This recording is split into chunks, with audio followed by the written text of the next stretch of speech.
Міне бүгін Қарақалпақстан Республикасы Нүкіс қаласында жайласқан сушылар мектебінде Қарақалпақстан Республикасы Су қожалығы министрлігі һәм Бердіғ атындағы Қарақалпақ мемлекеттік университетінің профессор оқушыларымен біргелікте су қожалығы тарауындағы гидрометрлардың білімін жетілдіру бойынша оқу курсы жүргізіліп жатырды.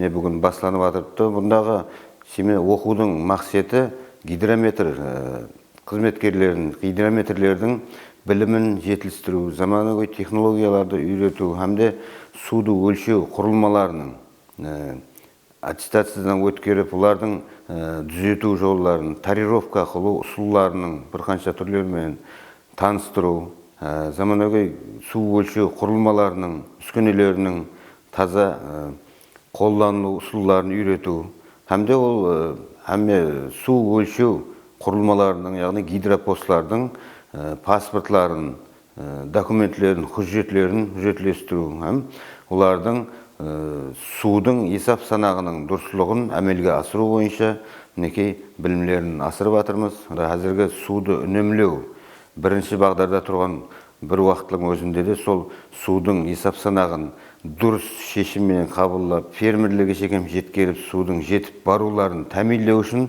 бұлардың су қызметкерлерінің әһмиеті үлкен. Соның үшін бұлардың заманауи суларда өлшеу жұмыстарын үйретіп, судың есап санағын алып бару мақсатында оқу курсы алып барылып жатыр.